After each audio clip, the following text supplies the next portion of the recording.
Selamat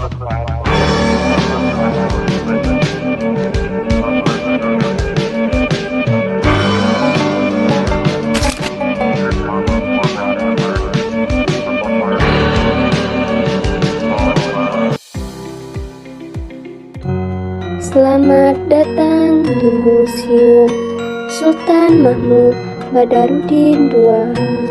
Museum ini terletak tepat di jantung kota Palembang, berdampingan dengan Sungai Musi dan ikon kebanggaan masyarakat.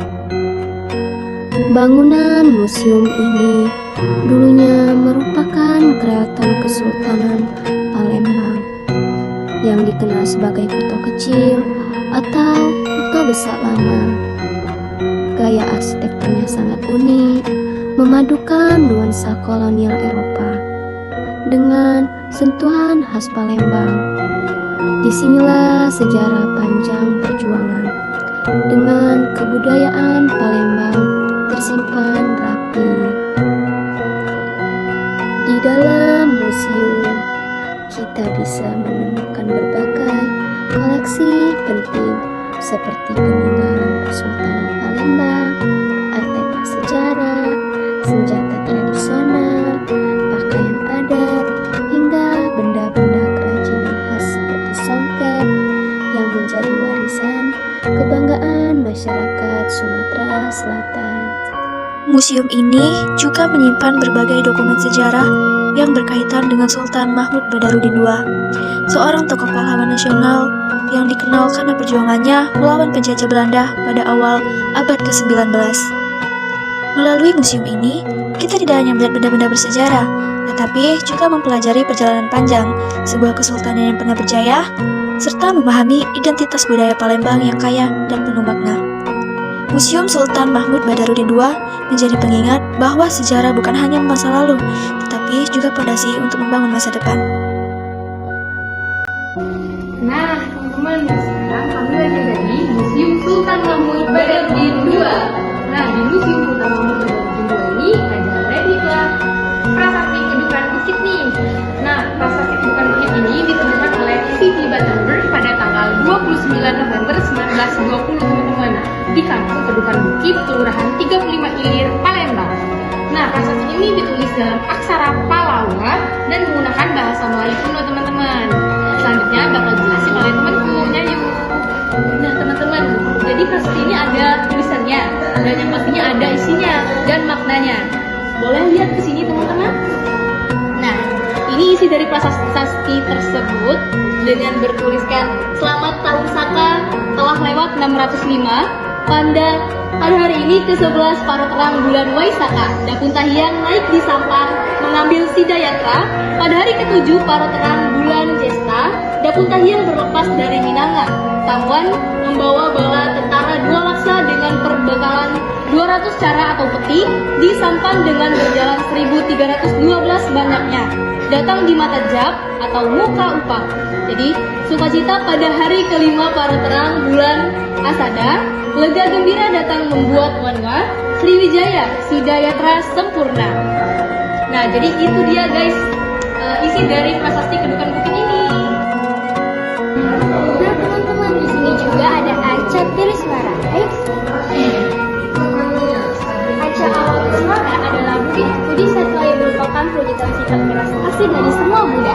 Arca ini ditemukan di halaman belakang rumah Pak Kahruddin Arca dengan pendawannya matang. Pada saat ditemukan, tangan-kanannya patah dan bercakul, kemudian dilekatkan kembali dengan menggunakan semen.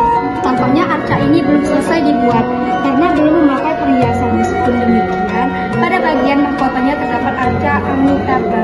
Dengan adanya arca Amitabha tersebut dapat disimpulkan bahwa arca ini adalah Avalokitesvara.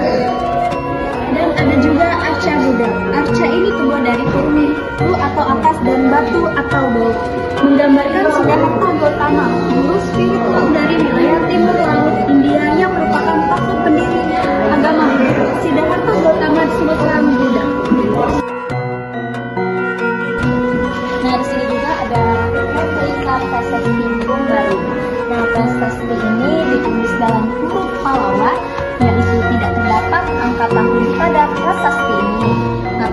berdasarkan paleografi, ilmu tentang tulisan kuno, diperkirakan berasal dari abad ke-7 Masehi.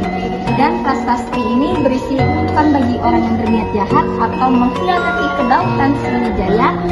Nah, di sini ada panggalan isi kutukan dalam prasasti Bom Baru, yaitu apabila ia tidak bakti dan tunduk bertindak lemah lembut kepadaku, raja dengan dibunuh dia oleh sumpah dan disuruh supaya hancur oleh Sriwijaya. Dan prasasti Bom Baru ditemukan di wilayah pelabuhan Bom Baru, Kelurahan 2 Ilir pada tahun 1989. Prasasti ini aslinya disimpan di Museum Bala Putrajaya. Oke. Nah, selanjutnya ada replika prasasti Telang Tulo. Boleh lihat kan? Di sini prasasti Telang Tulo ditemukan di daerah kaki bukit Seguntang oleh Louis Stanton Wistener pada 17 November 1920. Prasasti aslinya disimpan di Museum Nasional Jakarta. Prasasti ditulis menggunakan aksara Pallawa dan bahasa Melayu kuno. Angka tahun 1606 Saka atau 684 Masehi dipahatkan pada prasasti. Prasasti ini bercerita tentang pembangunan Taman Sri Seta oleh Dakunta Hyang Srijayanasa, serta pembangunan wihara dan menunjukkan sifat agama Buddha. Oke, kita ke yang terakhir. Ada replika prasasti Telaga Batu, yaitu ditemukan di Telaga Batu, Kelurahan 2 pada tahun 1935. Prasasti aslinya disimpan di Museum Nasional Jakarta. Prasasti ini ditulis menggunakan aksara Pallawa akhir dan bahasa Melayu kuno, tetapi pada awal tulisannya ada beberapa kata yang ditulis menggunakan bahasa Sanskerta.